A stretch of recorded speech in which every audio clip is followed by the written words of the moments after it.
Sobre civilizações perdidas, instalações secretas, nazistas ocultos e entradas para mundos subterrâneos convivem com pesquisas científicas sérias e descobertas fascinantes.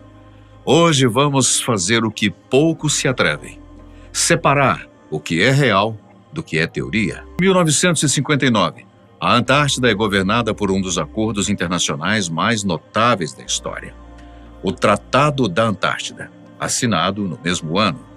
O tratado foi feito porque, no final da Segunda Guerra Mundial, os Estados Unidos da América consideraram estabelecer uma reivindicação sobre o território da Antártida.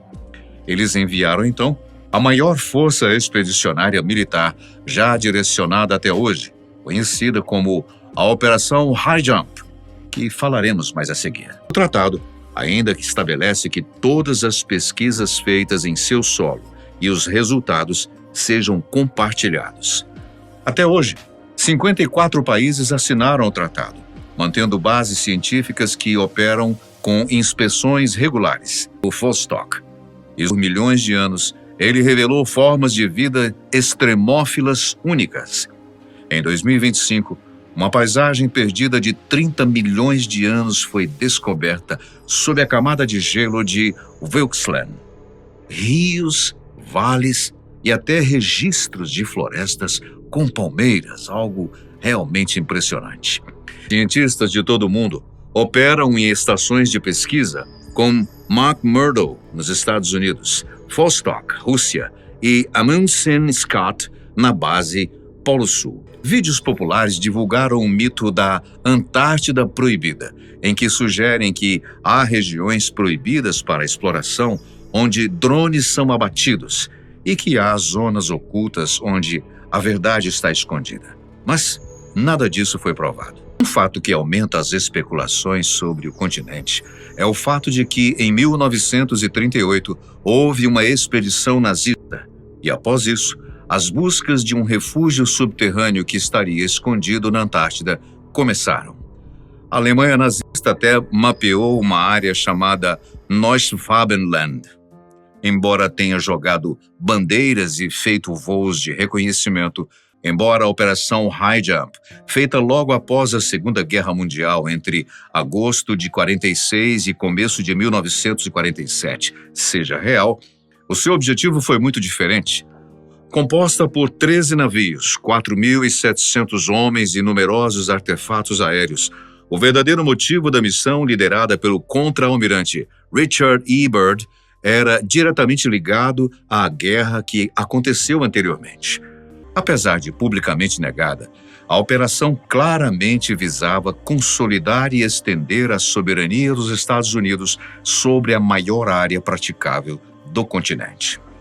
Também determinar se haveria viabilidade de estabelecer, manter e utilizar bases na Antártida, além de investigar possíveis locais de bases. Os Estados Unidos também buscavam ampliar os estoques existentes de conhecimento sobre as condições de propagação eletromagnética. Em setembro de 1947, o quadrante que os Estados Unidos da América estavam interessados, localizado entre 24 e 90 graus, os Estados Unidos propuseram que a Antártida estivesse sob a tutela das Nações Unidas, como um território sob administração fiduciária da Argentina, Austrália, Chile, França, os próprios Estados Unidos, Reino Unido e Nova Zelândia. No entanto, proposta que foi, então, apoiada pelo Reino Unido. Já o Chile respondeu apresentando um plano para suspender todas as reivindicações antárticas por 5 a 10 anos, enquanto faziam a negociação de uma solução final. Mas isso não encontrou aceitação nos países. Pelos atores Robert Taylor, Robert Montgomery e Van Heflin, sobre a Operação High Jump, ganhou em 48 o Oscar de melhor documentário. O longa apresenta o chefe de operações navais, almirante da frota Chester W. Nimitz, em uma cena em que ele está discutindo a Operação High Jump com os almirantes Byrd e Cruzen. Então, o objetivo da Operação High Jump, apesar de também fascinante para a época, era o estabelecimento de bases militares para ter a possibilidade de testar equipamentos e soldados em situações de climas extremos e não combater naves alienígenas ou nazistas. Pelo menos gravação de imagens. Algumas gravações aéreas da região mostraram imagens de montanhas com formato triangular que viralizaram como pirâmides antárticas.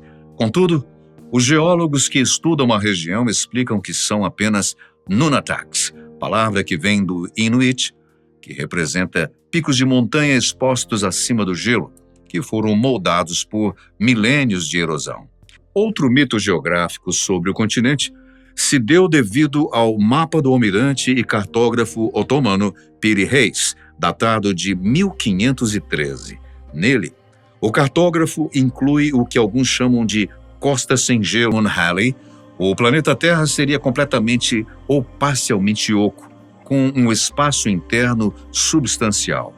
Halley é o mesmo cientista que dá nome ao famoso cometa, por ter descoberto explicar a existência das auroras boreais, sendo essas consequências de gases que escapavam do interior oco da Terra. Diferentes civilizações e povos possuíam o conceito em suas lendas, folclores e mitologias antigas.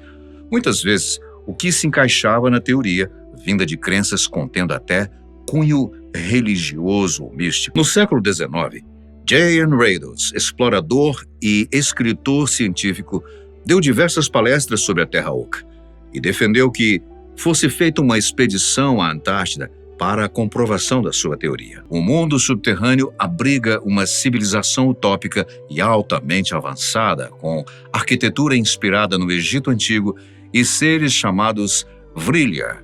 Embora fosse uma obra fictícia, a ideia foi levada a sério por alguns e inspirou a criação da misteriosa Sociedade Vril na Alemanha. Essa sociedade acreditava que o centro da Terra era habitado por arianos puros e que seria possível acessar esse mundo através de pactos e tecnologias secretas. Muitos afirmam que após a Segunda Guerra Mundial, alguns nazistas, talvez até Hitler, teriam escapado por essas passagens secretas rumo ao mundo escondido sob os nossos pés. Várias expedições à Antártica foram feitas durante vários anos com o objetivo de comprovar a teoria da Terra Oca. Entretanto, nenhuma obteve sucesso em determinar onde estaria a entrada para ela. A ficção ajuda a manter a esperança de que a ideia de uma Terra Oca seja real. Há inúmeros exemplos de filmes e livros que se baseiam nessa teoria. Talvez o mais popular sendo o romance do famoso escritor francês Jules Verne, ou, abrasileirando, Júlio Verne, de 1864, O Jornada ao Centro da Terra, que relata um mundo subterrâneo repleto de vida pré-histórica. É uma boa leitura, eu recomendo. Há uma linha tênue que envolve a comprovação da verdade e o fascínio que algumas teorias podem criar em cima da Antártida, e o porquê de tantas pessoas acreditarem que ela esconde uma verdade secreta. Então, para que as teorias sejam criadas e popularizadas por muitos, basta uma fagulha para alimentar a imaginação. Os vídeos e as teorias da conspiração muitas vezes usam dados reais, mas costuram uma narrativa ao redor que não se sustenta cientificamente. O fato é que a Antártida realmente guarda descobertas impressionantes que não precisam ser mirabolantes. Estudos também revelam que o gelo que encobre o continente possui milhões de anos de dados climáticos. A Antártica ainda será o lar de muitas descobertas. Durante anos, cientistas sugeriram que o seu solo poderia esconder importantes achados. Devido à pressão exercida pela massa acumulativa de milhares de metros verticais de gelo, isso faria que houvesse uma diminuição do ponto de fusão nas porções mais baixas, ao ponto de voltar ao seu estado líquido. Desde então, cientistas já identificaram a existência de mais de 140 lagos escondidos debaixo de todo o gelo da superfície, sendo um deles, inclusive, o próprio Lago Vostok, que fica coberto por uma camada de 4 quilômetros de gelo. A idade da paisagem sob o gelo antártico pode chegar a 30 milhões de anos e fica localizada em Wilkesland, no leste da Antártida.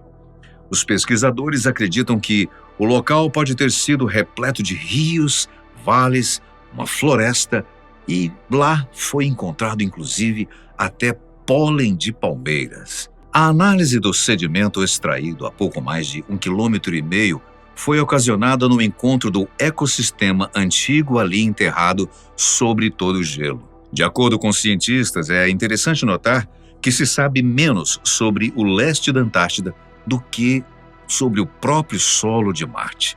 Pensa. Novamente, não foi a camada de gelo que causou tamanha erosão, e que ela deve ser o resultado de uma outra erosão criada por rios.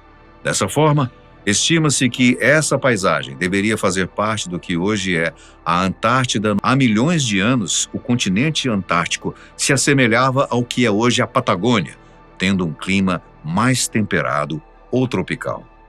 Mesmo que abruptas, tenham tido pouco tempo para alterar de forma significativa a paisagem abaixo do gelo.